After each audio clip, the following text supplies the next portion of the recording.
Hey, how you guys doing out there? This is Keith, and you are listening to and or watching Seen It, T and Keith Talk Film. Today, we're going to talk about American Psycho. Now, American Psycho is a 2000 American black comedy slasher film co-written and directed by Mary Herron, based on Bret Easton Ellis's 1991 novel of the same name. It stars Kristen Bell, Willem Dafoe, Jared Leto, Josh Lucas, Chloe Sevigny, Samantha Mathis, Cara Seymour, Justin Theroux, Guinevere Turner, Reg E. Cathy, and Reese Witherspoon. Set in the 1980s, the film focuses on the actions of Patrick Bateman, the self-proclaimed American Psycho of the title. While at first glance, Bateman is a yuppie New York City stockbroker, he is gradually revealed to be living a gruesome second life as a serial killer, preying on prostitutes, work colleagues, and finally random members of the public. Should I read any more? Okay.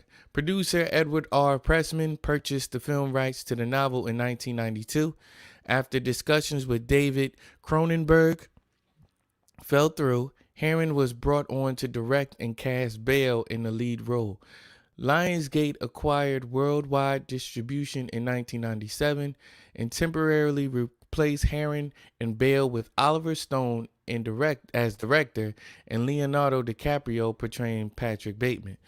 DiCaprio left in favor of The Beach, and Herron and Bale were brought back. American Psycho debuted at the Sundance Film Festival on January 21st, 2000, and was released theatrically on April 14th, 2000.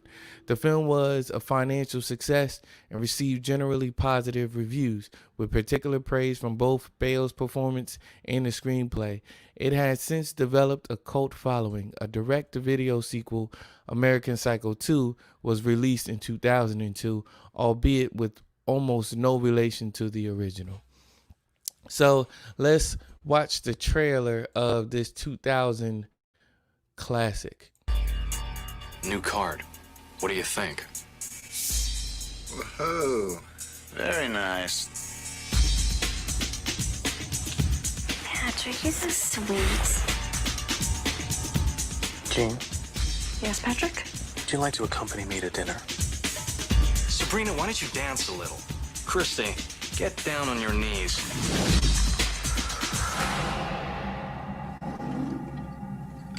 We're not through yet. That's a wonderful suit.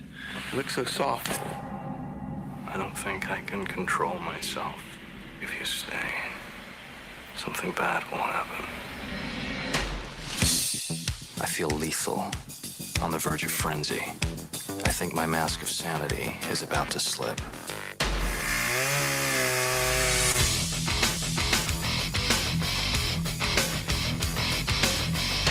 Do you have any witnesses or fingerprints? Actually, yes. You're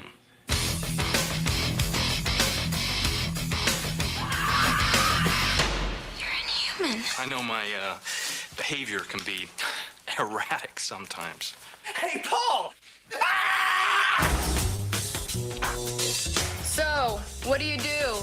I'm into, murders and executions mostly. I have all the characteristics of a human being, but not a single clear, identifiable emotion. I simply am not there.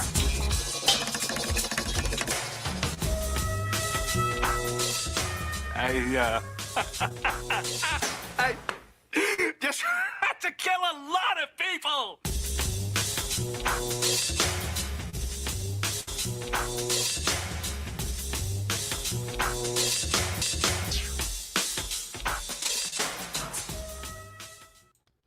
So, American Psycho. Now, let's talk about this film really quickly. Where do I begin? Now I love Kristen Bell. I am a Kristen Bell fan. I think that Kristen Bell is an amazing actor. He's a method actor, and ironically enough, this was kind of like his big break. And I'm not gonna say like this is the film that broke him, but it in a way it kind of is. It showcased his acting acumen. It showed his acting prowess. Um, in a lot of people's regards. I, for one, on the front end of this film, didn't think that he was doing such a great job at acting. It wasn't until latter in the, latter down the film that you were able to really see who he was as an actor, but that might be large in part due to who he was playing. He was playing a guy by the name of Patrick Bateman who wasn't really able to show his true self. And so in many respects he was very robotic. And that's what I was getting from Kristen Bell's performance, but I think that's what I should be getting. I'm like, man, you're doing a bad acting job. But how do you do a bad acting job? How do you do a good acting job at doing a bad acting job? And that might have been what he was doing. There were a lot of things that set him off. And this film, it makes you think about people in your life that might be this way. You know what I mean? Of course, not in the same extreme, but being psychotic is not a false thing. It's not sci-fi. It's real and it happens. And I don't know the right term for it, but there are micro there are micro circumstances like this where people, they are psychotic and they don't care about anything and they don't care about anyone, but they have this fixation on something, you know what I mean, that gets them off in many respects.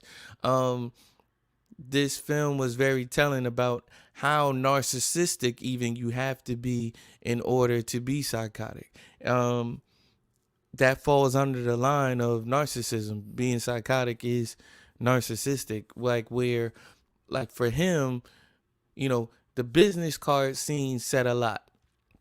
There's a scene in the film where all of his business colleagues that, I mean, for all intents and purposes are his friends, they are showcasing to one another their business cards, right? And to you, to a person that isn't necessarily in that field, or you've worked with business cards or you've done business cards, but you don't think about it in the same vein as these guys are thinking about it. They're showing off their business cards and they know all about, like, the type of paper that's used, the type of lettering that's used. Is it raised or is it engraven, and things of that nature. Of course, you might look at one business card and say that one is better than the other. But the funny thing about this scene is, large in part, they all look the same. But he was able to tell the difference, and he became infuriated at how someone's business card was better than his, or he was infuriated at how someone's apartment, or someone felt that another person's apartment looked better than his, and he was like, well, it's not that good. And it would enrage him to the point where it's like, okay, well, I'm gonna kill you because you feel this way, or you think this way, or you think this way about me. But just going back to the business card scene, I thought that it was genius to show how something so minute, something so minuscule could really set off a person like that, or really what could be going through a person's mind. He said greed and disgust are his only identifiable emotions. Greed and disgust are his only identifiable emotions. I would add one, jealousy. And it was right there. And like, I think you're so narcissistic. It's one of those films, y'all. So rock with me on this. It's you become so narcissistic to the point where you won't even admit to yourself that you're jealous of someone. You equate it as greed as rather than jealousy. Like, it's easier for me to say I just want everything as opposed to saying what this person has makes me jealous of them because I don't have it, which would, in a way, incite the idea that you have an insecurity, and you can't have an insecurity when you're narcissistic. So that in and of itself is crazy, man. He said, I think my mask of sanity is about to slip. Oh man, don't we all wear the mask? Don't we all wear the mask in some aspects? Even with him angrily rolling a lifeless body. Okay, so that was one of my notes. He's rolling, and I think I'm writing these things because in saying these things, and these things are coming to my mind because I'm like, you're trying to figure out what makes him psychotic. Like, you killing people doesn't necessarily make you psychotic. That's not what necessarily makes you that. But what are the symptoms? What are the traits? And what is your backstory? Now, I love backstory. Now, this film doesn't necessarily give that. And it doesn't even give you license to infer on what his backstory might be. You just see this handsome guy, and you just see this guy that is well-to-do. You see this guy that's putting up a front. He's all about civil rights. He's all about feeding the hungry and things of this nature. But it's just a mask. It's just a mask, and so it's just a mask for. And even that mask is to be praised. So you have all of these things which, that they cultivate a really, really insecure person. They cultivate this very hard shell to penetrate because what's inside of that shell is something very, very soft and, and insecure.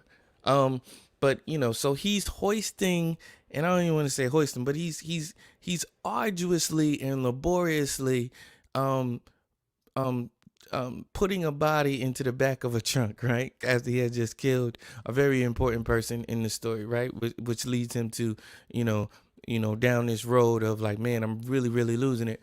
As if he hadn't already lost it.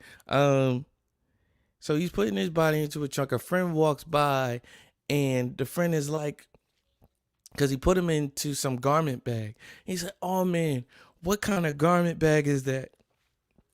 And this dude is so enthralled and so engulfed within himself and the idea of appearance is, he takes, what did I say? He was still pridefully obliged.